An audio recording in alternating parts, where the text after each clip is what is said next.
A cylindrical container is to be made from a certain solid material with the following constraints. It has a fixed inner volume V mm3, has a 2 mm thick solid wall and is open at the top. The bottom of the container is a solid circular disc of thickness 2 mm and is of radius equal to the outer radius of the container. If the volume of the material used to make the container is minimum when the inner radius of the container is 10 mm, then the value of V divided by 250 pi is. Here a hollow cylinder is given with some thickness 2 mm. The top is open, the bottom is closed with a circular disc of thickness 2 mm. The inner volume of the cylinder is constant, but the inner radius of the cylinder is not constant. Let us take it as R. So R is not a constant, it's a variable. The height of the cylinder is h, which is also a variable, but the inner volume is constant, right? The volume is constant, but R and h are not constant. Now we have to find the minimum volume of the material used. Alright, let us find the volume of only the material. Okay, let us find it. So the volume of the material, that equals, so it is a hollow cylinder, so we have to find the outer volume of the cylinder minus the inner volume of the cylinder. What is the outer radius? So that is R plus that thickness 2, R plus 2, so that means pi R square h. So pi R plus 2 square, R plus 2 square h minus the inner volume, that is pi R square h, plus the volume of that bottom, right? That is also in the shape of a cylinder only. So that is again pi R square h, mean R plus 2, the radius is R plus 2. So pi R plus 2 square, but the height is 2 only. Okay, so that is the volume of the material used. But here it is a function of two variables. H is a variable, R is also a variable. We have to write one in terms of the other. But before that, let us simplify this. From the first two terms, we can take out this h. So pi h multiplied by, this is R plus 2 square minus R square. 1 R square gets cancelled, so this is 4R plus 4. Plus this will be the same expression here, 2 pi multiplied by R plus 2 square.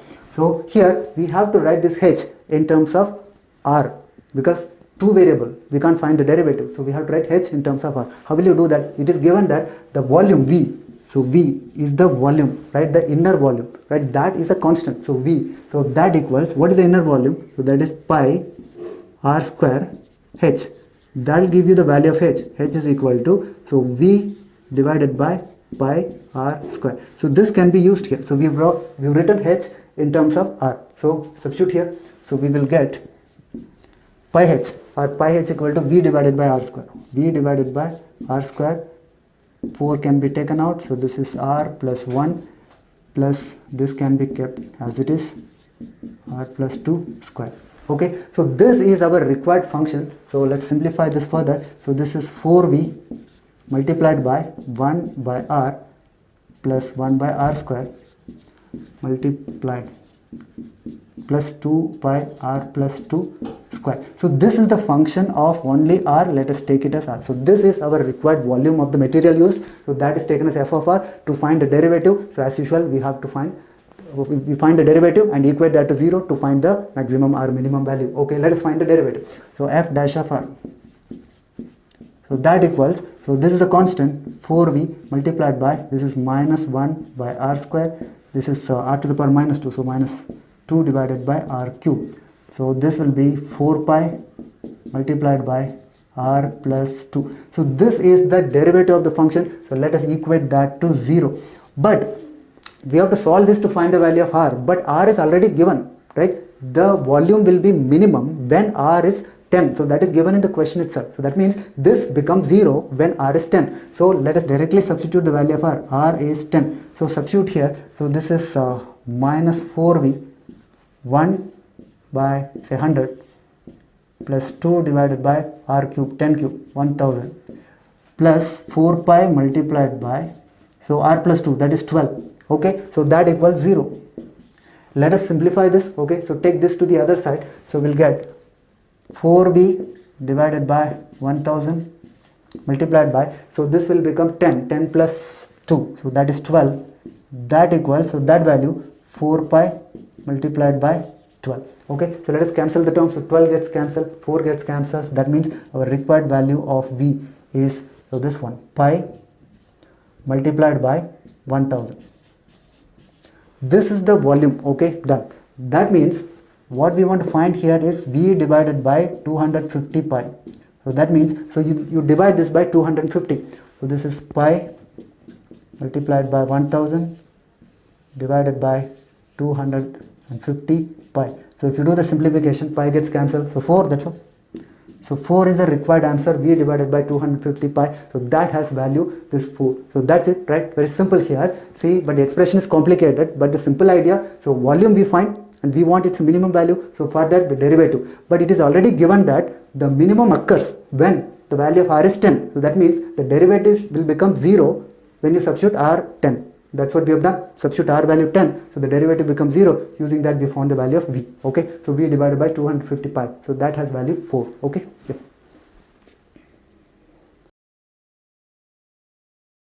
The slope of the tangent to the curve y minus x to the power 5 squared equal to x multiplied by 1 plus x squared the whole square at the point 1, 3 is. This is a very simple question. We have to find the slope of the tangent. That means we have to find dy by dx from this function given in the implicit form. So the function given here is y minus x to the power 5 squared. That equals x times 1 plus x squared square. Alright, let us find the derivative both the sides and find dy by dx. That's all. So the derivative of this 2 multiplied by y minus x to the power 5. Again derivative of this. So that is dy by dx minus 5x to the power 4. So that equals the right hand side. So this is product rule. So x multiplied by the derivative of this, that is 2 times 1 plus x square multiplied by 2x plus 1 plus x square square. Alright, now we have to find the value of dy by dx from this at the point 1, 3. Let us first substitute the point here. X is 1, y is 3, right? If you substitute here 2 multiplied by 3 minus 1, 2 multiplied by dy by dx minus 5, so that equals, so here it is 2, 2, again 2, so 8 plus, so 2 squared, 4, so this is 12. So from this we can find the value of dy by dx, so that equals, this is 12, 12 divided by 4, so that is 3, 3 plus 5, so 3 plus 5, right? So that is equal to 8. So that's also, that is our answer, right? So very simple, we just find the derivative of the function, we can get dy by dx and substitute the point, we get 8 here, which is dy by dx, that is the slope of tangent to the curve at that point. Okay.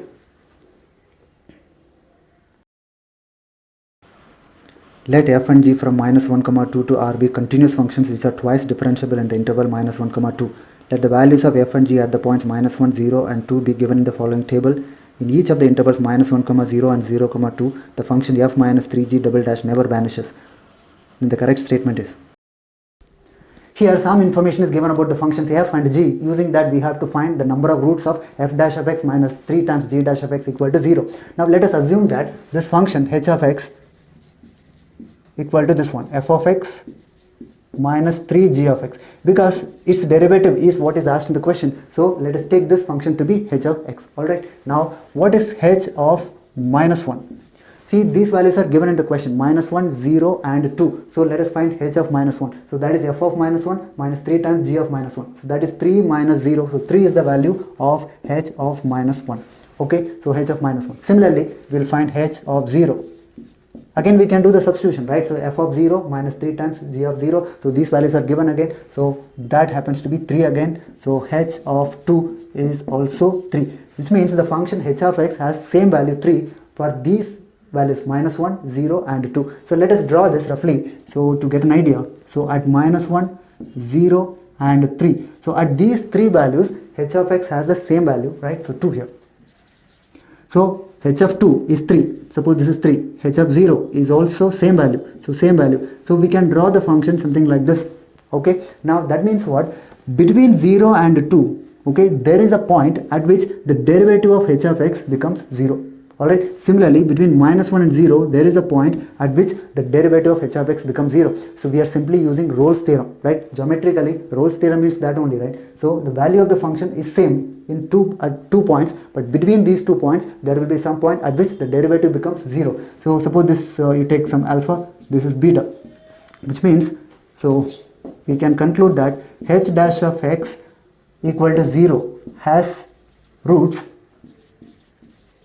alpha and beta. Okay, so the derivative, the function, this is a graph of h of x, right? Y equal to h of x. So the derivative, the tangent becomes 0, right? The slope of the tangent becomes 0 at these points. So the derivative becomes 0 at alpha and beta. So alpha lies in the interval -1 and 0, and beta lies in the interval 0, 2, which means there will be one root between -1 and 0 and one root between 0 and 2. Actually minimum value, right? Rolle's theorem only gives you an idea of the minimum number of roots, but there may be more than one root also possible in this interval -1, 0. Is it possible here? Now something else is also given in the question. So the second derivative, h double dash, right? The second derivative never vanishes, right? Which means between these two values, the second derivative never becomes 0. That means this is the maximum possible number of roots. There will be only one root, not more than that. So one root between -1 and 0, and one root between 0 and 2. So that means, so that is the answer, right? So this function f dash of x minus 3 times g dash of x equal to 0 has two roots, but one root lying in the interval -1 and 0, and one root in the interval 0 and 2, right?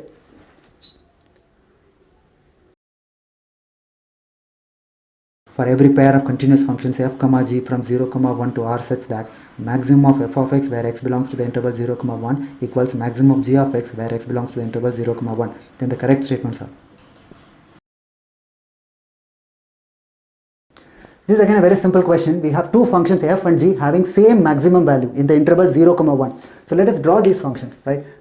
In the interval 0 to 1, we have f of x, something like this, okay? So this is the graph of f of x, okay? It has maximum value here. So this is the maximum value of the function f of x. Now let us draw g of x. So g of x also has the same maximum value, not necessarily at the same point, but it has the same maximum value. So like this maybe.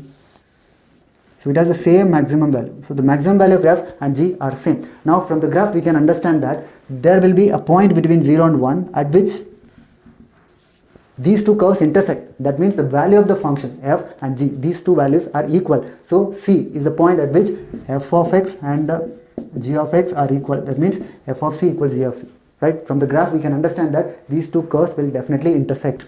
So that means, so that's all, f of c equal to g of c. Then we can easily see which of these options are true. Now if you square both the sides, f dash of f square is same as g square at the point c, and similarly 3 times f of c equal to 3 times g of c. All these things, now we can see which option satisfies.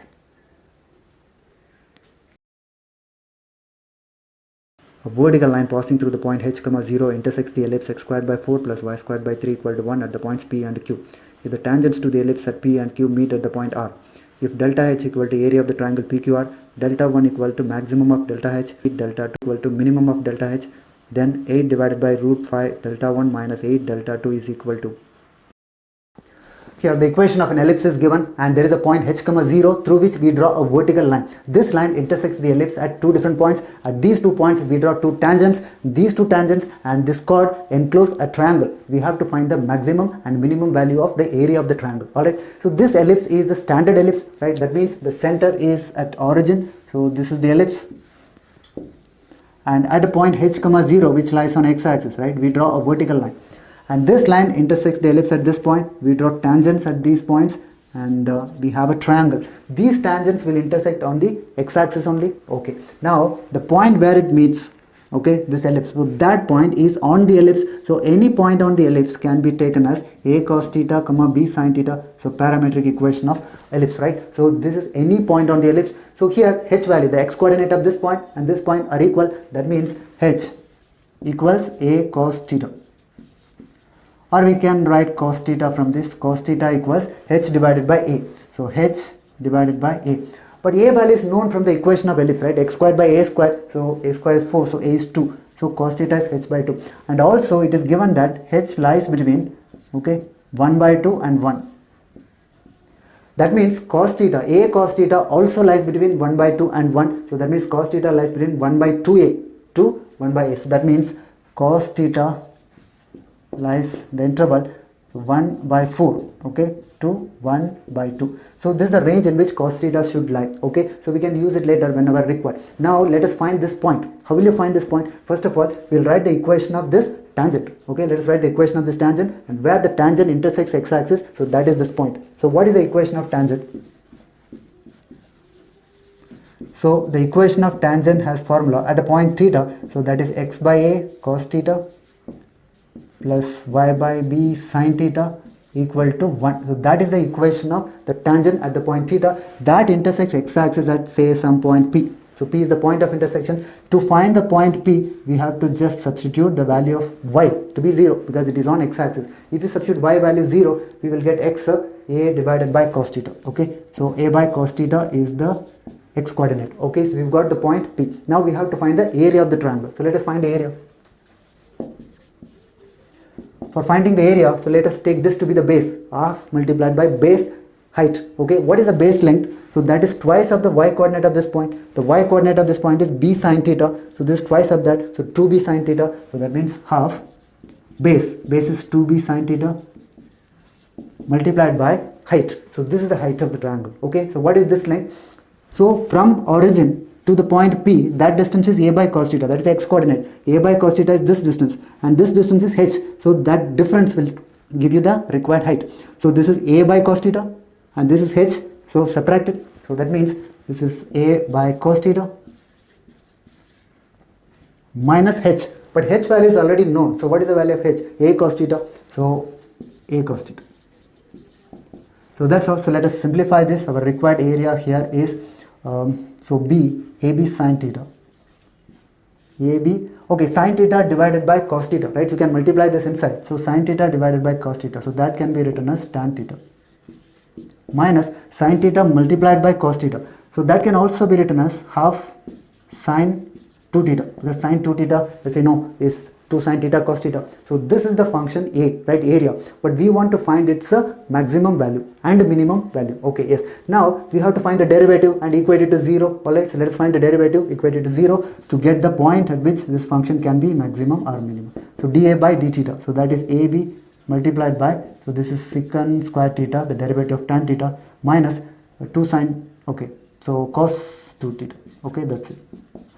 Okay, so this is the derivative of the function. But before finding the roots of this derivative, see, we can observe that this is cos square theta minus cos 2 theta. What is the range of cos square theta? So it is greater than or equal to 1, sorry, secant square theta, right? So that is always greater than or equal to 1. So secant square theta is greater than or equal to 1. But cos 2 theta is always less than or equal to 1. So that means this value is always bigger than this value. So the whole expression dA by d theta is always greater than or equal to 0. Alright, so the derivative of the function is greater than or equal to 0. That means it is an increasing function, isn't it? Increasing function. For an increasing function, so where will be the maximum value? See, if you take a closed interval, you want to find the maximum value of an increasing function. So that means at the right endpoint, it will have the maximum value. At the left endpoint, it will have the minimum value. So no need to find the derivative and equate it to 0. We will not get any point. We only have the right endpoint and left endpoint at which the function can attain maximum or minimum value.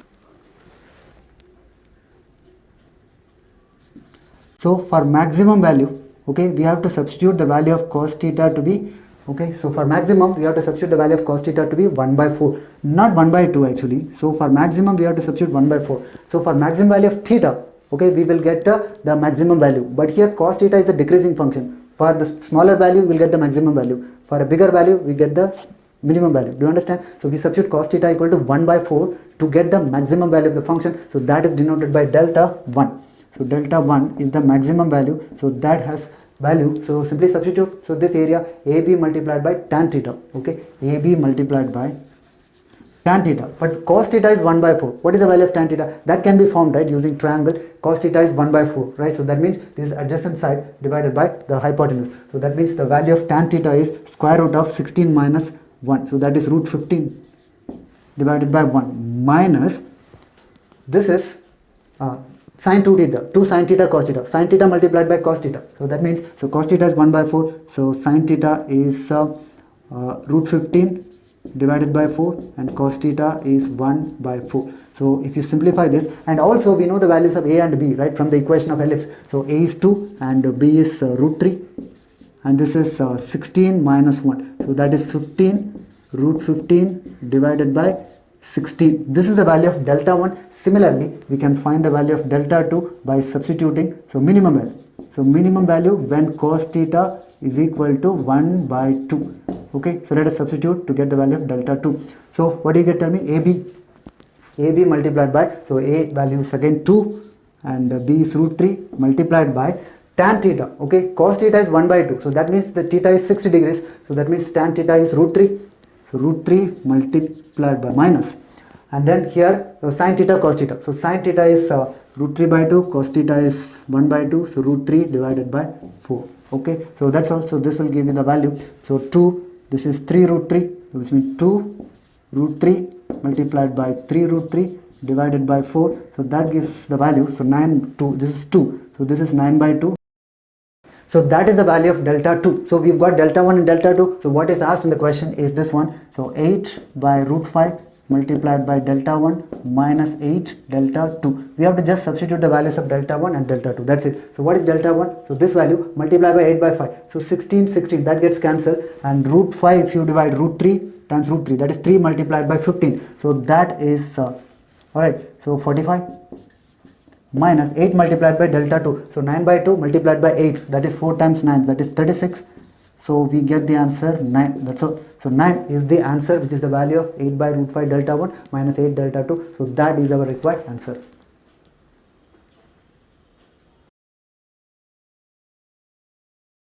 The function f of x equal to 2 modulus of x plus modulus of x plus 2 minus modulus of modulus x plus 2 minus 2 modulus of x has a local minimum or local maximum at x equal to. Here the function f of x is given with a lot of modulus, right? If a question contains modulus, our first aim is to remove this modulus by considering different cases. Here modulus x is there, so we have to consider cases like x is greater than 0, less than 0, and modulus of x plus 2 is there, so x plus 2 is positive, negative, and this whole expression is inside the modulus, so that value is positive, negative. So a lot of cases are to be considered, right? But we'll not do that method because that will make it more complicated. But if you remember this particular expression, like an expression is like this one, say a plus b minus modulus of a minus b. So this is one standard expression. If you remember this, so this expression, so for any value of a and b, constant or function, whatever, so this equals to 2 times the minimum value of a and b. Okay, a comma b. Among these two, a and b, whichever is minimum, so that will be the value of this, right? So twice of that. See, for example, if a is bigger, so this modulus can be removed, so then a will get cancelled, b, 2b we will get. Do you understand? Suppose b is bigger, this will become b minus a, so b will get cancelled, we will get a. So whichever is minimum among these two, a and b, so that will be the value of this, twice of that. So 2 times minimum. So the given expression in the question is of the same type, a plus b minus modulus of a minus b. That means the question. So the function f of x is simply 2 times the minimum of these two functions. Okay, 2 modulus of x and the modulus of x plus 2. So that's all. So now it is very easy to deal with. You have to draw these two functions and compare them. Okay, whichever is minimum, that is our function f of x, right? So 2 times that. Or we can multiply also if you want. So minimum of 4 modulus of x or 2 times modulus of x plus 2. Okay, so let us draw this function and also this function, and then compare whichever is minimum. See, modulus of x we know how to draw, right? So that is the modulus graph, right? So this is modulus, 4 times modulus, so that gets narrower, right? So like this. So this is the function. Similarly, now we have to draw the other function. Okay, let us draw this. See, modulus, 4 times modulus of x, so that will be something like this. Okay, now 2 times modulus of x plus 2. Again, modulus of x is like this. Now x plus 2, that gets shifted to the left. Okay, plus 2, that means it will move to the left. So like this here. Instead of intersecting at the origin, it will intersect at the point minus 2. And then, so 2 times, this is 4 times, right? The slope of this will be less, right, compared to this. So that means the graph will be something like this. So this is the modulus. So this is the graph of 4 times modulus of x. So this is 2 times modulus of x plus 2. Now we have two graphs. Now we have to compare this among these two, whichever lies lowest, right? The lower curve is our answer, right? The minimum value. So now this is the lower curve, right? This one. Up to this point. Okay, after that this becomes lower, right? So like this. And then here. So this is our required curve, the minimum among these two, right? The minimum value of this. Okay, this is the curve. Now tell me, so which is the minimum value here? So 0. So the minimum occurs at the point minus 2 and 0. Okay, the minimum value is 0. That occurs at the point minus 2 and 0. Okay, so the minimum value of the function is minimum at x equal to minus 2 and 0. At 2 points it has minimum value. But the maximum, means the local maximum. The local maximum occurs at this point. So this point. Okay, so this is the point at which we have the local maximum. What is that point? So we have to find that point. So that is the point of intersection of these two curves, right? So let us find this point. So suppose you take this as some alpha, right? To find alpha. So to find alpha, you have to equate these two, because that is the point of intersection. You have to solve these two equations. So 2 modulus of x, so that is equal to modulus of x plus 2, and this is a negative value. Remember, this is negative value, right? Alpha is in the negative region, so that means, so we can take minus x. So minus x is equal to, or minus 2x is equal to x plus 2. So that gives you the value of x. So that is minus 2 by 3. So this is the point at which the function attains maximum value, right? That's all simple. So we just solve this by the graph, right? We've not even found the derivative or anything to find the local maximum or local minimum. So the function attains minimum value at minus 2 and 0, the maximum at minus 2 by 3, right? So that is the answer.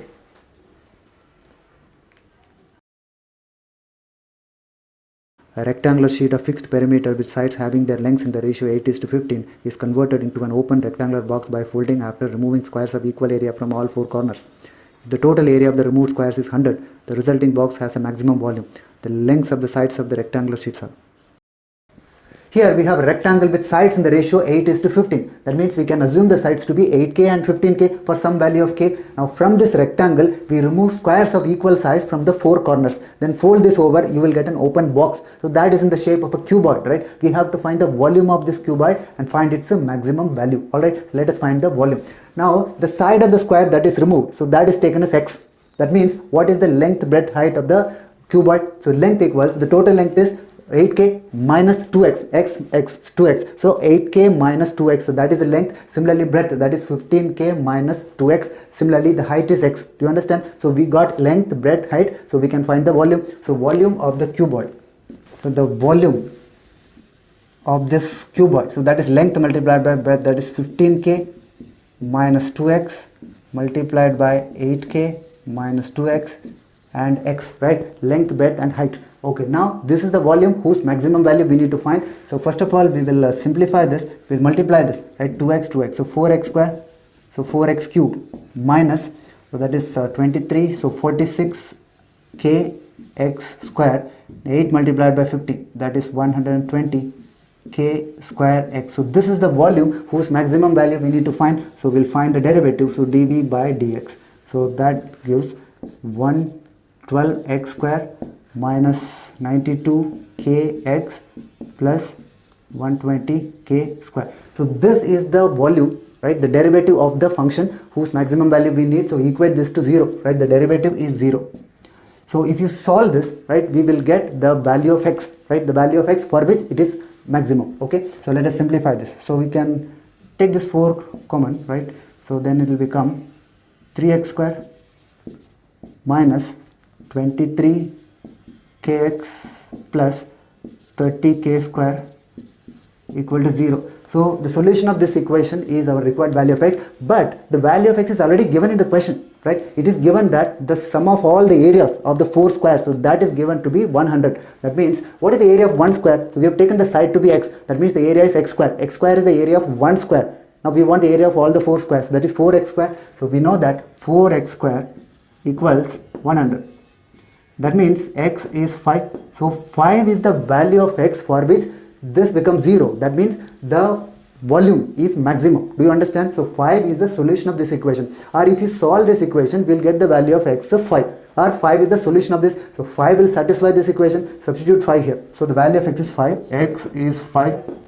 Let's substitute this value of x in this equation. We will get a quadratic equation in k, right? So 30k square minus 23 multiplied by 5. So it is 115k plus 3 multiplied by 5 square. So that is 75 equal to 0. This is a quadratic equation in k which can be easily solved, right? I'm not solving it, I'm writing the answer directly, but it can be easily solved either by formula or by factorization. You will get the value of k 3. Okay, once you got the value of k, that means we know the sides of the triangle, the rectangle. So we have the sides 8k and 15k, but the value of k is 3. So that means the sides of the rectangle, so that is 8k and 15k, but the value of k is found. So that means 24 and 45. So these are the two sides of the rectangle. Alright, so that is our required answer. The number of points in the interval minus infinity comma infinity for which x squared minus x sin x minus cos x equals 0 is. Here we have to find the number of values of x that satisfy this equation. That means the number of solutions of this equation. Let us assume that f of x is the given function, f of x equal to x square minus x sin x minus cos x. So this is the function f of x. So f of x equal to 0 has how many solutions? That's what we need to find. Let us find the derivative of this. So we'll get an idea whether this function is an increasing or decreasing function. So let us find the derivative. So 2x minus, this is x cos x minus sin x plus sin x. So these two terms get cancelled. So we get x multiplied by 2 minus cos x. Is it always positive for this function to be increasing? This value is always positive, right? 2 minus cos x. Cos x is less than 1. So this is always positive. But this may be negative. X may be negative. So the whole expression is positive for positive values of x. Negative for negative values of x, which means it is an increasing function for positive values and decreasing function for negative values. Alright, so this is what we get. F dash of x is greater than 0 whenever x is greater than 0, and f dash of x is less than 0 when x is less than 0. So for negative values it is a decreasing function, for positive values it is an increasing function. So the graph may be like this. At 0, what is the value? 0, 0, minus 1. The value of the function at 0 is minus 1. And it is an increasing function for positive values. So which means it is increasing like this. It reaches infinity. As x tends to infinity, this tends to infinity. It is an increasing function. Only one solution, only one intersection, no more intersection, right? Only one intersection, there is only one positive solution. And for the function, for negative values of x, the function is decreasing. So the graph will be like this. So it is decreasing function. So again one solution, negative, right? One positive solution, one negative solution. Totally we have only two solutions. That's all. So this equation has two solutions, which means there are two values of x for which f of x is equal to 0. That's all. Do you understand? So two solutions. We just use the idea of increasing, decreasing function. For some values it is increasing, some values it is decreasing. So the graph will be intersecting this x-axis only at these 2 points. That's all. So two solutions. So that is the answer.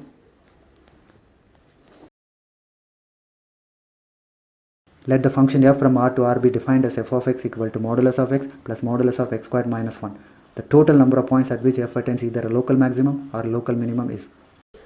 Here we are given a function, we want to find the points at which this function attains maximum or minimum value, right? Yes. So let us draw the graph of this function. First of all, this contains modulus. Our aim is to remove the modulus by considering different cases, right? But this function is an even function, isn't it? X square is there and modulus x is there. So both are even function. F of x is an even function. What is the graph of an even function? For an even function, so the graph is symmetric about y-axis. So we will only draw for the positive part of x-axis, the negative part it is just the reflection. Do you understand? So we will consider only the positive case. So the function given here is this one, f of x equals modulus of x plus modulus of x square minus 1. So first we will mark the points at which this becomes 0 and this becomes 0. At 0 and here at x equal to 1 and minus 1. So there are 3 points at which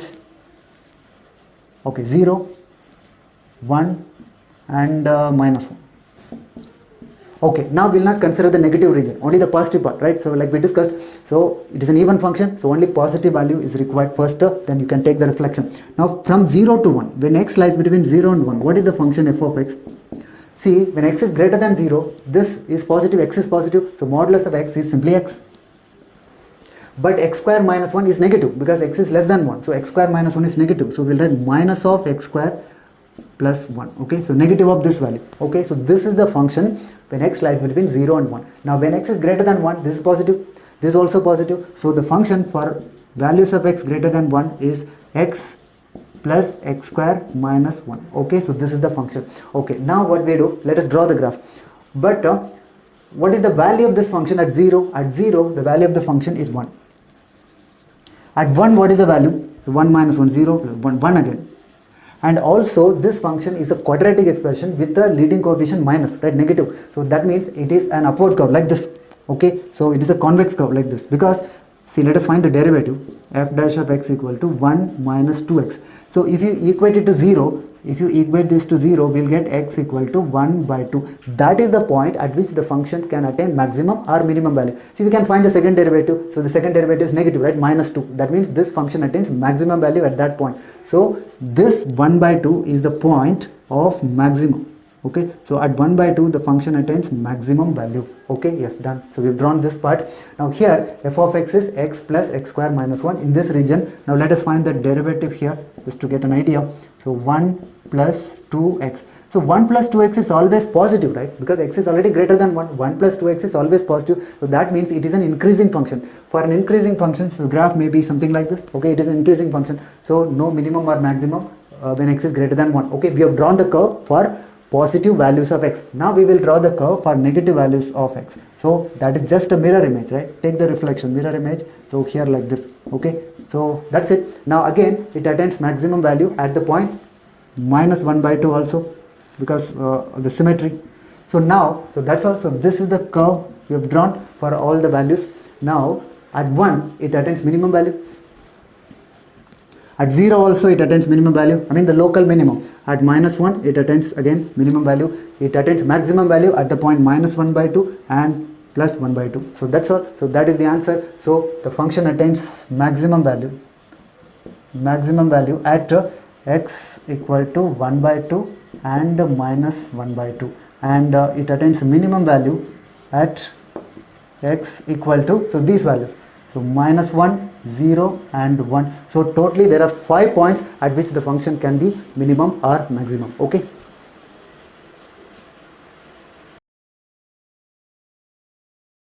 Let p of x be a real polynomial of least degree which has a local maximum at x equal to 1 and a local minimum at x equal to 3. If p of 1 equals 6 and p of 3 equals 2, then p dash of 0 is equal to.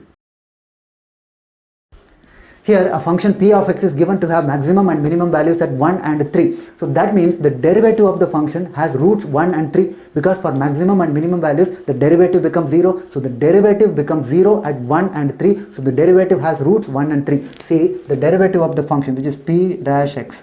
So that has roots 1 and 3. That means it must be of the form. So x minus 1 is a factor and x minus 3 is a factor, because the derivative has roots 1 and 3. No more factors, because this is a least degree polynomial. So these are the only factors. But it can have some constant multiple, right? A multiplied. Still the roots are 1 and 3 only. So this is the derivative of our given function p of x. Do you understand? So p dash of x is this, but what we want is p of x. So we have to do integration. Alright, the reverse process of differentiation, because p dash is known, we want to find p of x. But let's simplify this first. So a multiply this x square minus 4x plus 3. So this is the derivative of the function. So to find the function p of x, we have to do some integration here. So this is x cubed divided by 3. Correct? No? The derivative of x cubed by 3, that is x square, and minus 4x square by 2, that means 2x square plus 3x plus some constant. Okay, so this is the integration of the given function. Alright, that means integration of the derivative, that means that is the given function p of x. But here the values of a and c are not known. That's what we have to find. For that some values are given here. It is given that p of 1 is equal to 6. That implies, so if you substitute x value 1, we will get 6. Substitute x value 1, so this is a multiplied by, this is 1 by 3 plus 1, right? That means 4 by 3 plus c. So that is p of 1, and that value is given to be 6. So this is one equation. It is also given that p of 3 is equal to 2. Okay, so p of 3, what is the value of p of 3? So that is 3 square, right? So 9 minus, so this is 18 plus 9, so that is 0. So a multiplied by 0 plus c. So that value is given as 2. So that gives you the value of c, 2. So c is 2. Okay, so we found the value of c. So that means we can also find the value of a by substituting here. So a is, what is the value of a here? If you substitute the value of c, so that will give you, so a, 4a by 3 plus 2 is equal to 6. So that means it is 4, so a is 3. So we've got the value of a also. That means our required function, what we want is p dash of x. So p dash of x, so this function is equal to, we found a, so that you substitute here. So that is 3 multiplied by x minus 1 multiplied by x minus 3. So this is the function, but what we want is p dash of 0, right? We want the derivative at 0, substitute 0 here, so 0, so 3 multiplied by 3, so that's all. So 9 is the required answer. You understand? So that's it. So p dash of x is known, we have to find p of x by integration, right? Then the unknown values a and c are found by substituting the given values, right? So the answer here is p dash of 0 equal to 9, okay? The number of distinct real roots of the equation x to the power 4 minus 4x cubed plus 12x squared plus x minus 1 equal to 0 is.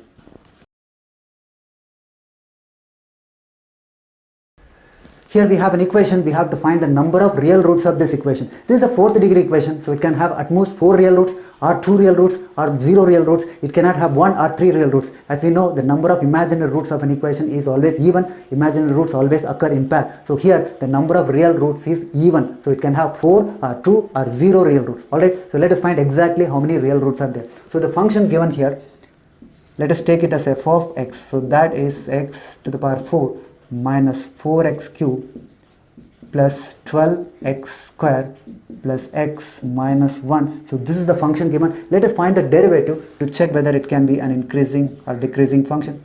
So this is 4x cubed minus 12x square plus 24x plus 1. So this is the derivative. So is it always positive or negative? No, it is a cubic expression, so we don't know. So let us also find the second derivative. So that is 12x square minus 24x plus 24. Okay, so this is 12 multiplied by x square minus 2x plus 2. So this can be written as, this is actually x minus 1 squared plus 1, right, completing the square. So this value is always positive, right? The second derivative is always positive, right? This is a positive expression plus 1 also. So it is positive. The second derivative is always positive. That means the second derivative does not have any roots, right? So f double dash of x equal to 0 does not have real root.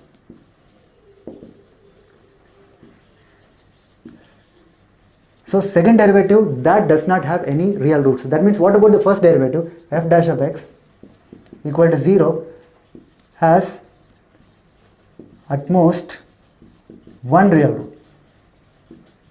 At most one real root. It cannot have two real roots. What if it has two real roots? By Rolle's theorem, there will be some point between those roots at which the derivative of that is positive. I mean equal to 0. You understand what is Rolle's theorem? If a function becomes same value, right, equal to 0 at two different points, in between those 2 points, some point at which the derivative becomes 0, but the derivative does not become 0 only. That means f dash of x cannot have two real roots. It can have only one real root at most. Okay, at most one real root, but we don't know exactly, maybe 0 real roots, but at most one real root. Okay, so that means the second derivative, the given function can have at most two real roots. Okay, so that means f of x equal to 0 has at most two real roots, not more than two real roots. So that means the answer is either 0 or 2. Okay, at most two real roots, either 0 or 2. And how will you know whether it has two real roots or 0 real roots? Okay, so let us roughly draw the curve. What is the value of the function at 0? At 0, what is the value? Minus 1.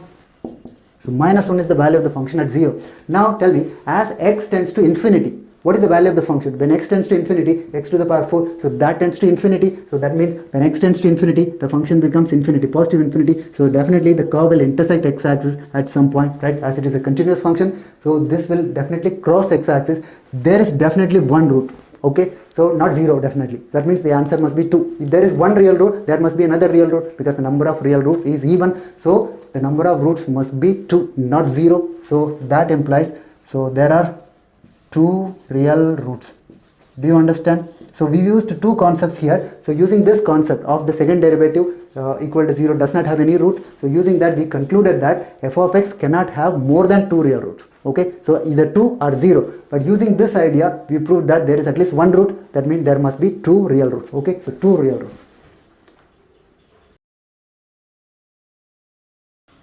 Let f be a function defined on R, the set of all real numbers, such that f dash of x equals 2010 multiplied by x minus 2009, x minus 2010 squared, x minus 2011 cubed, x minus 2012 to the power 4 for all x belonging to R. if g is a function defined on R with values in the interval 0, infinity such that f of x equals ln g of x for all x belonging to R, then the number of points in R at which g has a local maximum is. Here the derivative of the function f of x is given, and also another function g of x is given in terms of f of x. We have to find the number of points at which this g of x attains maximum value. Alright, so let us find it. See, this is the relation given. So it is given that f of x is equal to ln of g of x. Alright, so that implies this g of x is equal to, so that is a log with base e, right? So e to the power f of x. So this is the function g of x. Now we want to find the points at which g of x attains maximum value, so for which the derivative must be equal to 0. So let us find g dash of x. So what is g dash of x? So this derivative e to the power f of x multiplied by f dash of x. So that must be equal to 0. You understand? So f dash of x must be 0, that's all, because this can never be 0. So f dash of x is 0, but f dash of x is already given in the question. So that is, so 2010 x minus 2009 and x minus 2010 squared multiplied by x minus 2011 cubed and x minus 2012 to the power 4, and that must be equal to 0. So this is the equation whose roots are 2009, this value, this value. So there are 4 roots, okay. So at these 4 values it can be maximum or minimum or even point of inflection. Okay, so now at which point it attains maximum value, at which point it is minimum, and the point of inflection, so that we have to find. So let us draw the curve. So we know that when the power of the derivative, okay, the derivative here is this one, but one factor has even power, 2, 4. At those points the function attains, function is point of inflection, right? So it is a point of inflection. That means 2009 and also 10, 11. At these points, 2010, because the power is even, so here also even. So at these points it is point of inflection. That means, so there it is neither maximum nor minimum. Okay, now at the point 2009, you tell me whether this attains minimum value or maximum value. So take a value which is less than 2009. So is it negative or positive? So 2009, less than 2009, this is negative. Okay, x is less than 2009, so this is anyway positive, so this is also negative because less than 2009, negative, so this is positive, positive, negative, positive, negative, so it is positive. That means when x is less than 2009, it is positive, that means it is increasing function like this. And then here it is decreasing, which means at the point 2009 it attains a maximum value. Okay, yes.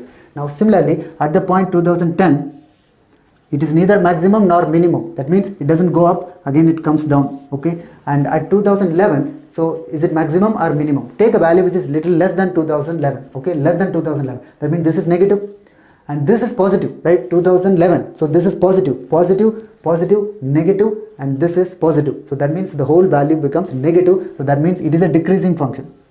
So decreasing function, and greater than 2009, it is an increasing function. So like this. Okay, and at this point 2012 it is a point of inflection because again even power, right? It is an even power, so like this.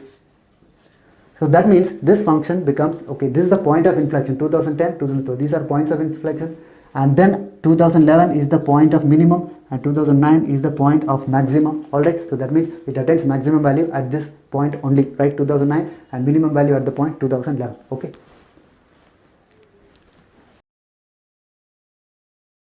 The maximum value of the expression 1 divided by sin square theta plus 3 sin theta cos theta plus 5 cos square theta is. So let's find the maximum value of the given function. The function is given in terms of theta, so f of theta equals 1 divided by sin square theta plus 3 sin theta cos theta plus 5 cos square theta. Now we have to find the maximum value of the whole function. For this whole function to be maximum, the denominator has to be minimum. So let us find the minimum value of the denominator. To find the maximum or minimum, we have to find the derivative, equate that to 0. But we will not use the derivative method because these are trigonometric expressions. We will use some idea for trigonometry to find the minimum value of the denominator. Alright, yes. Now what we do, see, this is a sin square theta, right? Which can be written as, sin square theta can be written as 1 minus cos 2 theta divided by 2. So sin square theta, this is the formula for sin square theta. Similarly, sin theta cos theta, we know that sin 2 theta equals 2 sin theta cos theta. So this can be written as 3 sine 2 theta divided by 2. So sine 2 theta divided by 2, that is sine theta cos theta. Similarly, this cos square theta can be written as 1 plus cos 2 theta divided by 2. Okay, so if you simplify this further, so we get 2 divided by, so now 3 sine 2 theta, right? And then similarly minus cos 2 theta plus 5 cos 2 theta, so that will become 4 cos 2 theta. And then 5 plus 1, so that is 6. See, this is our standard expression. It is like a sin theta plus b cos theta. A sin theta plus b cos theta, minimum value is what? So we know this formula. So a sin theta, a sin x plus b cos x, or modulus of this. So this is always less than or equal to square root of a square plus b square. That means the maximum value is root a square plus b square, and the minimum value is negative of that, minus root a square plus b square. So that is the minimum value of a sin x plus b cos x. It is also of the same form. So to find the minimum or maximum value of the whole expression, the minimum value of the denominator, so we will write 2 divided by, the minimum value of this is minus square root of this a square plus b square. So 3 square plus 4 square, right, plus 6. So that's it. So this will give you our required answer. So this is 2 divided by, so this is minus 5 plus 6. So that means the answer is 2. So this is our required minimum value. I mean the maximum value of the whole expression, so minimum value of the denominator. So 2 is the maximum value of the expression. We have not used any derivative idea because we know that sin theta, cos theta, they are bounded function, right? They have some restrictions, especially this particular expression is important, a sin x plus b cos x. So that is bounded with the maximum value root a square plus b square. Similarly, minimum value this one, right? So which means the maximum value of the whole expression is simply 2, okay?